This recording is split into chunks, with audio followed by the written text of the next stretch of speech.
Welcome to the Find My New Life podcast.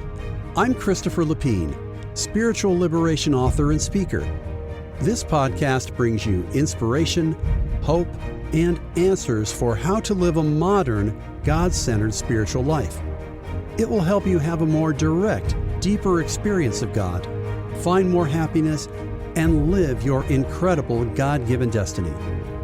You can find all my podcasts, as well as videos, books, and more at findmynewlife.com.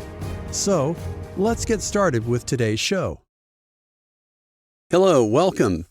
This is Chris. This is the podcast for January the 28th, 2023. It's the fourth podcast of the year. Why does God allow evil, suffering, and destruction? The profound reason for imperfection. It's so good to have you today. I hope you're having a nice weekend, whatever's going on. If you're open and willing, I'm going to give you several things today in this podcast. First is, I'm going to give you a satisfying answer to why there's evil, suffering, imperfection, destruction in the world, in your life. You're also going to get some peace and some hope. You're going to begin to get some determination to move forward and begin to feel some excitement. You're going to have a better understanding of the nature of life here on earth, the nature of the interactions, how things change. You're going to have a better understanding of your role in this imperfect world. You're going to find a way to thrive in the midst of the imperfection, the suffering, the evil, the destruction of this world. And most importantly, you're going to find more power in yourself. You're going to discover that power if you haven't already. And all of this, no matter what you're going through, can come to you if you keep an open mind and an open heart. You're going to have to bring yourself to the point to just suspend judgment, listen, and please stay with me. Listen with your inner spirit, your inner intuition, and sit with it and see if what I'm saying is true to you. And just take your time. Your inner spirit is going to let you know. And you probably will if you're open, if you start to feel hope growing in you, don't squash it, let it grow, believe it, and trust it. It's not too good to be true. There is hope. There's hope for me, you, whatever you're going through, and whatever this world is going through right now. And in the end, you're going to have to make your own decisions. I can't know what you've suffered through in your life or what your family members have suffered through. I know people whose children just have childhood diseases, lifelong diseases, crippling them, hurting them, limiting them. I know people who have just been through horrific experiences through no choice of their own, none at all. And yet they keep having these experiences. It's a reality. I mean, we look on the news and we see war, we see horrible atrocities, we see environmental destruction, you name it, shootings, keep going. So it's definitely here. And I just want you to please keep an open mind today, because I think that if you do, you're going to allow yourself to think a little bit differently about things and probably come to a better understanding and a way forward. Please, if you're going through something, I don't want you to think that I'm discounting or trying to ignore your pain, your suffering, your frustration, whatever you've been through. I can't possibly know the depths of what you're experiencing. I really can't. But what I can do is ask you to please stay with me through this podcast, have some patience and listen. It's going to be pretty good. And we'll go forward from there and just suspend all judgment, all thinking, because I know pain can drive us to just hunker down. So please come with me on this journey and be open. So the first thing is we ask, well, okay, if there's really a loving God in the world, right? Why is it so screwed up? Why is God allowing this? What is going on? Okay? If God is so loving, so that's really the paradox. It's, we feel in our inner spirit that God is a loving God, but yet we have all this nonsense going on in the world. And then some of us say, well, there can't possibly be a God who would allow this. And if there is a God who allows this, I don't want to know a God like that. That's a monster God. That's a sick God. I assure you that if you listen to your inner spirit, there is an answer, and you will be satisfied with the answer if you give it time. It might not be in one day. It may be an answer that, an understanding that emerges for you. But let's go forward. Okay, let's start with assumptions about God. These assumptions about God, these truths about God, are going to be a context for the answer, are going to help you understand the answer better. The first thing is that God is an absolutely loving God in every way. The creator of the universe, your divine parent, the first source and center, the one, the protector, the upholder, the planner, the envisioner, your divine eternal Father loves you above all else, loves us above everything. Love is the dominant attitude, driver of the infinite, universal heart of God, period. And that every decision God is making is for the ultimate benefit of every single being in the universe, every single person in your life, every single person on the earth. So his plan is taking care of that. The priority in his plan is the ultimate, complete satisfaction and joy and eternal growth and life for you, for me, for everybody. That's the priority. Everything is secondary to that. So his plan is going to give us and is giving us the best possible future now and for eternity. The best possible realization of joy, progress, discovery, adventure, relationships, love, truth, beauty, and goodness. It's all in the eternal plan. Yet, we as humans look and are experiencing a lot on this planet. There's a lot of suffering. And let's take a look at why. The big question is why? Why? What's going on? The short, concise answer is that most of the trouble in the world, the issues in the world, are caused by humans, period. By the choices that humans make. There are people we know that are making bad choices. There are people who are truly evil and want destruction, enjoy suffering, making other people suffer, controlling other people. They're there. They've always been there through history. And the reason they rise to power, the reason they gain control, is that every step of their journey, they are allowed to go forward. It starts out by them making very simple comments to bring people in, to get people on their side, and people agree. You might have a small doubt, you might be a little uncomfortable, but people start agreeing with them. And the more you agree, the more you are likely to agree. The more you allow, the more you are likely to allow. If you're in a situation and you have a person who's making negative, shameful, cruel comments or jokes, and you allow it, you are allowing that evil to grow. And it is because collectively we have allowed evil to grow that we're seeing it worldwide. These evil leaders gather people gradually amongst them, and they seek power, they seek control, they seek validation for their thoughts, They want to support their egos, and they enjoy physical pleasure. Whether it's exploiting women for sexual favors, gorging themselves, buying things for themselves, it all comes down to that.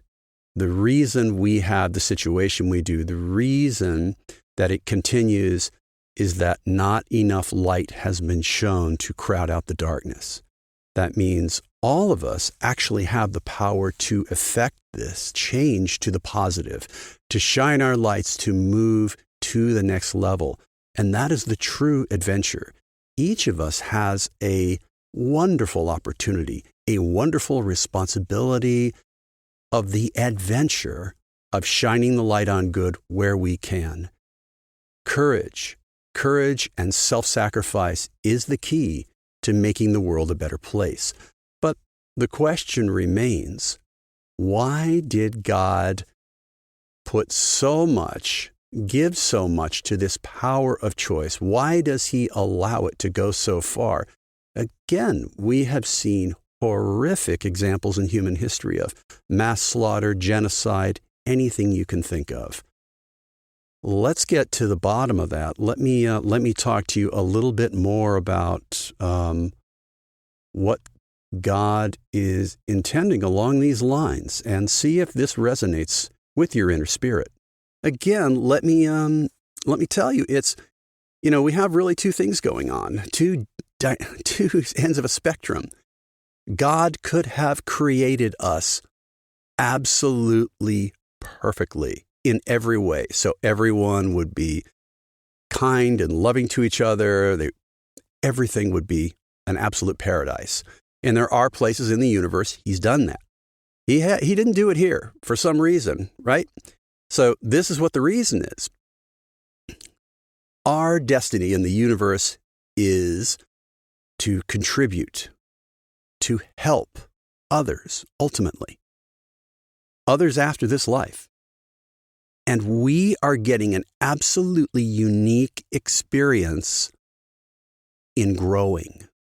We are evolving. We're not created perfect. We're very imperfect. But please understand that the gift from God, the greatest gift from God, is even your self-consciousness. You know that you know. And what comes with that is also choice. You can choose. You can choose whether to pay attention to the inner light or not. You can choose whether to follow it or not. You can choose what to do with your body. These are all the choices that you can make. And they have repercussions. Forget about karma right now. Forget about any of that. If I go out right now and I'm not paying attention, and let's say I am overeating every day. Actually, I have a little bit recently, but let's say you're overeating every day. You start to gain weight, and it starts to affect you. You slow down, health problems, etc. It's not karma from like another life. It's because of decisions I made. So most of the things in my life, and I think in most people's lives, are the result of decisions that we make, pure and simple. I chose a certain career. Okay, I did it. There are certain repercussions that come out of that. I choose to go certain places, be with certain people. I choose to spend my time in certain ways. So it's choice. Choice is the main determiner of what you experience in life. And you can also choose how to react to that experience. Pure and simple. You have an eternal life and destiny. That's another God-given gift based on a choice. You are imperfect because there is a tremendous purpose in you evolving from imperfect to more perfected. Growth provides you tremendous satisfaction, and it unlocks all future realities. You were meant to grow. The technique of growth is evolution in this material world. We know that life on the planet evolved, and you know that you can evolve in your life. And in order for this whole thing to work, this whole beautiful process of evolution, creation, the satisfaction of growth, adventure, the joy of embracing uncertainty with faith and seeing things turn out. The only way this is possible is if God does not interfere with your choice. For example, let's go back to the food example. So if I'm going and I'm overeating, I'm getting unhealthy, and it's shortening my lifespan. If my inner spirit said, "Look, Chris, I'm taking over. I'm going to eliminate all your desire for food, and you're only going to have a desire to do what I'm telling you to do," then I'm not choosing the light. The light is being forced upon me, and I'm now a puppet. So, no choice. There's no choice involved. Without choice, there's no growth. Without choice, there's really no adventure. Without choice, there's no risk. Without choice, there are really none of the incredible benefits. Actually, without choice, we don't get any of the most amazing benefits in life. Peace, assurance, security, trust, triumph, growth, adventure. All of these things are not possible without growth. So if I make poor choices that affect other people, now I'm going to make them a little bit unhappy. I may be inflicting suffering, pain, destruction. It depends. So we're all interdependent in this process. And it's really an inevitability about life. So I'm going to read a quote from you from the Rancha book. Awesome book, by the way. And just take some time with it. I'm going to read it slowly, and I assure you it's worth listening to. So hang in there with me. Here we go. The uncertainties of life and the vicissitudes of existence do not in any manner contradict the concept of the universal sovereignty of God. All evolutionary creature life is beset by certain inevitabilities. Consider the following. Is courage, strength of character, desirable? Then must man be reared in an environment which necessitates grappling with hardships and reacting to disappointments. Is altruism, service to one's fellows, desirable? Then must life experience provide for encountering situations of social inequality. Is hope, the grandeur of trust, desirable? Then human existence must constantly be confronted with insecurities and recurrent uncertainties. Is faith, the supreme assertion of human thought, desirable? Then must the mind of man find itself in that troublesome predicament where it ever knows less than it can believe. Is the love of truth and the willingness to go wherever it leads desirable? Then must man grow up in a world where error is present and falsehood always possible. Is idealism, the approaching concept of the divine, desirable? Then must man struggle in an environment of relative goodness and beauty, surroundings stimulative of the irrepressible reach for better things. Is loyalty, devotion to highest duty, desirable? Then must man carry on amid the possibilities of betrayal and desertion. The valor of devotion to duty consists in the implied danger of default. Is unselfishness, the spirit of self-forgetfulness, desirable? Then must mortal man live face to face with the incessant clamoring of an inescapable self for recognition and honor. Man could not dynamically choose the divine life if there were no self-life to forsake.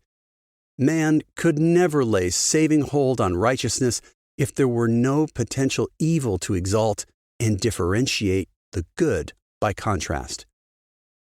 Is pleasure, the satisfaction of happiness, desirable? Then must man live in a world where the alternative of pain and the likelihood of suffering are ever-present experiential possibilities. So when we think about it, the only way to have the best possible world, the only way to know all the joys of existence is by allowing free will choice. That's how God delivers the fruits of the Spirit, the benefits on our lives, the real benefits inside.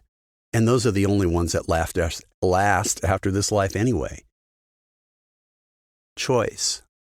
That's it. It's always choice. So going back, when you think about the original question, why does God allow all of this suffering and evil in the world? Why does he do that if he's really a good God? Why?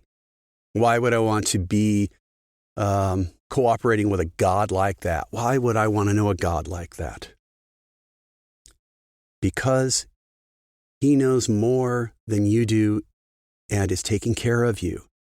Trust. And the only way you can trust God is by going inside. That's it. If we just look on the outside of what's going on, we're tempted to think that, yeah, there's no plan. It's out of control. Things are nasty. People, you just kind of give up. You lose hope. What can overcome all of that? What possible power can help me heal from the suffering I'm going through? What? The inner sanctum, the inner bastion of complete immersion in the divine, in the Creator. And that's where all the real satisfaction and benefit and the greatest experience of life comes in. That's it. It's that power of choice. And the most important choice we can make is to even acknowledge that we're feeling something inside, that we're feeling something that's beginning to give us hope. There's a yearning. Can you feel the itch? Can you feel the hunger? Aren't you hungry for that? There's a reason. God has placed that hunger for truth in you because he wants to lead you on the path of transcending any suffering, any pain, any frustration, any dissatisfaction. Transcending it by knowing where you are going ultimately, by feeling his total love. He's with you. He's got you. His angels surround you. There is a real purpose to what you're going through.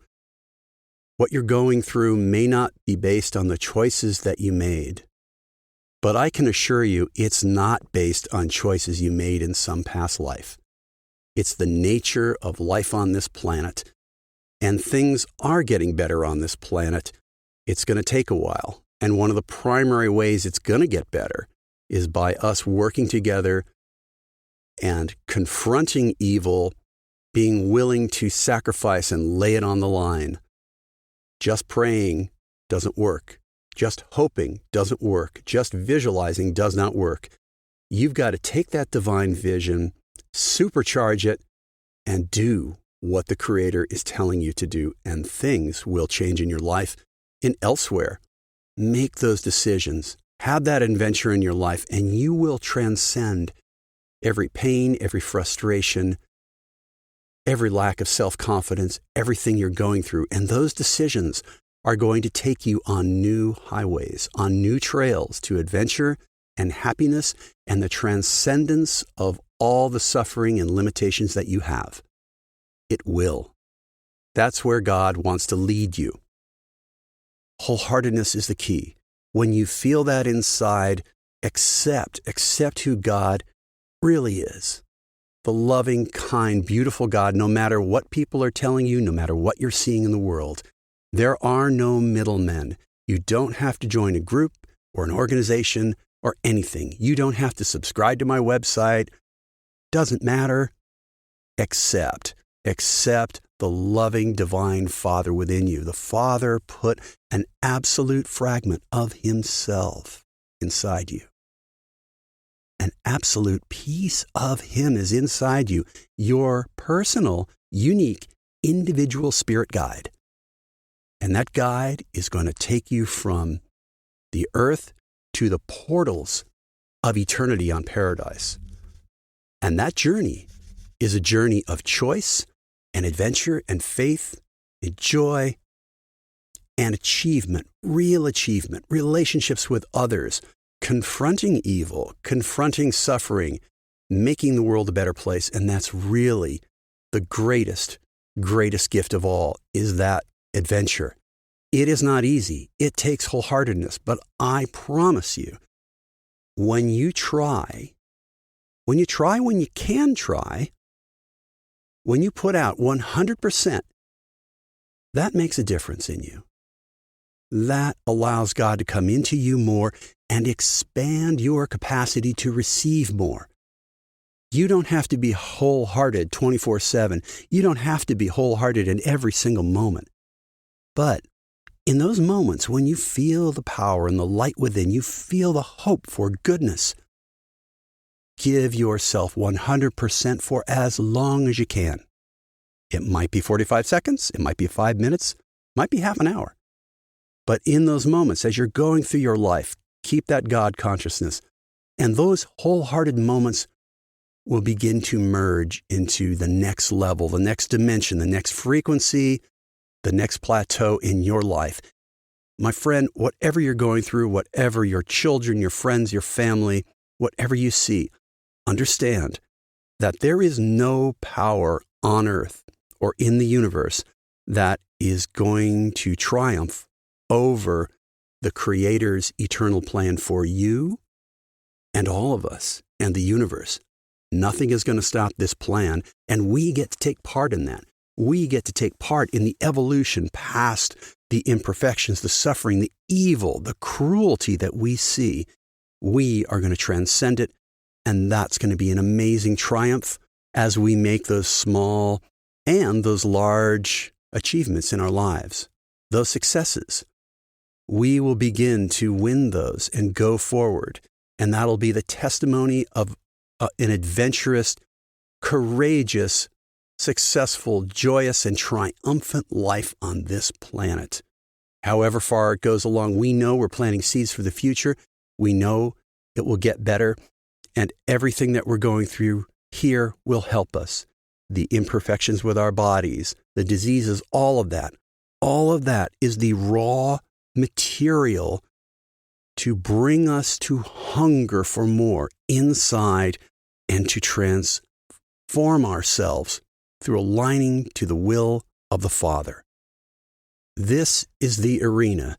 This is the joy, the adventure of shining the light, of creating goodness, of being kind and loving, and having the faith that by your service to others and your courage in really scary situations and your sacrifice, that this will begin to change the world, person by person. And as more people are changed, as we work harder for the divine plan, then those people who are evil, destructive, cruel, will be limited. They won't be able to do what they have done. They will not be able to gather groups of people around them. And then we will move to new levels where we will help each other improve even more beyond just controlling destruction and suffering. We will reach levels where we will truly live out the golden rule, and we will truly be living the will of our loving, kind, perfect, divine Father, God. He will give you everything you need. You will transcend all of your fears, inadequacies with His gentle help. Trust. Believe you are a child of the Creator of the universe. You are. His Spirit lives inside you and is dedicated to you and only you for eternity. We are all sisters and brothers. Your loving God is your loving Father for eternity. Have faith. Believe it. Go forward and fight those exciting, scary battles in life. Face what you have and feel the hope within and begin to come to that place. No matter what you have to endure, no matter what you're going through, you can transcend it. You might not be able to take it away, but you can transcend above it and be immersed in the total love, the total peace of the embrace of the Universal Father.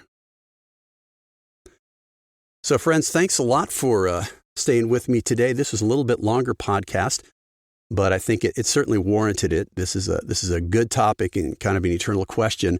And it's great having you here. I really want to wish you the best on your spiritual adventure, the choices you're making in your life.